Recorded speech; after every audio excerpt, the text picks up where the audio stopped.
Assalamualaikum warahmatullahi wabarakatuh. And hi, my name is Alysa Safira binti Safari, Matric number 230596.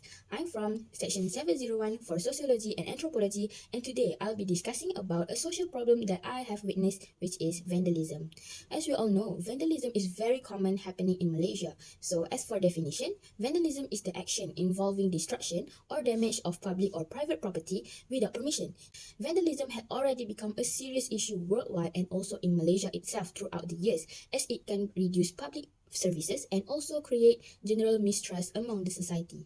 The examples of vandalism are the damage to any public property, such as in schools, office, or even public places. This damage can be to school lockers, public telephones, chairs, desks, and etc. Another example for vandalism is also make graffiti arts without permission in public walls.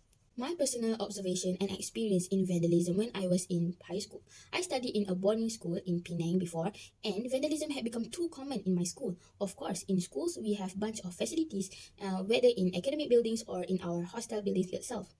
There are many damaged toilet bowls, broken chairs, scribbled desks, and etc.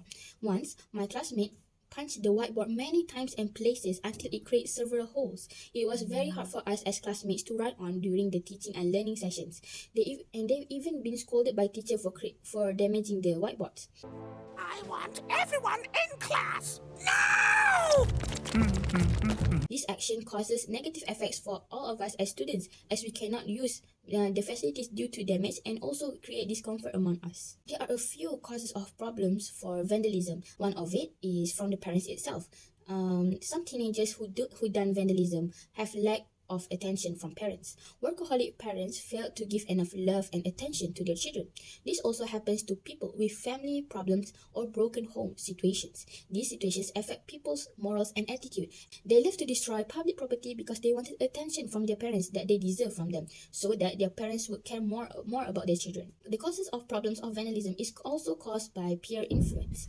Peer influence is one of the biggest causes of vandalism and also one of the main cause of the social problems that happen today. So usually they will done vandalism with their group of friends. Come on, Gumball! Go!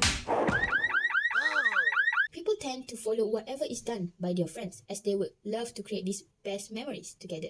They would feel satisfied and happy when damaging stuff with their friends, and eventually it will turn as a habit. I will be explaining about vandalism based on one of the major theoretical perspectives in sociology, which is on structural functionalism. Structural functionalism assumes that society is a stable, orderly system. Each part of a society or social institution performs important roles to one another. Thus, they are very interdependent to one another. For example, in education, schools play a role like family institutions in nurturing or teaching the students moral values and help them differentiate between good and bad. Social function of education is also known as latent function, which is also unconcerned and unintended functions that may reflect hidden purposes of an institution.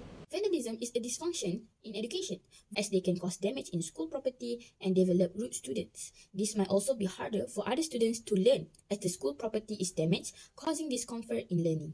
One of the solutions to solve this problem is schools and families should create awareness about the negative effects of vandalism. They should be explaining to their children and students how vandalism will affect the society, thus it will cause larger consequences to the community.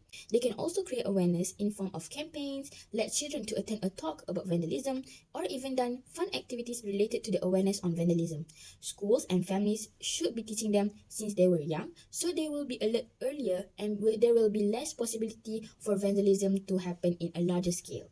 To summarize, vandalism is the action of destruction and damage of public or private property without permission. The causes of this problem may cause a lack of attention from parents and also influence from their friends who triggered someone to do vandalism.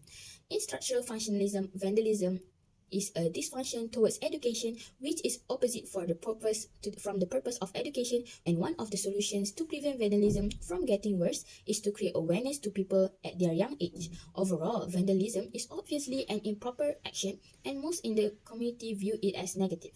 Thus, vandalism must stop at this moment for a harmony and peace community. That's all from me. Thank you so much.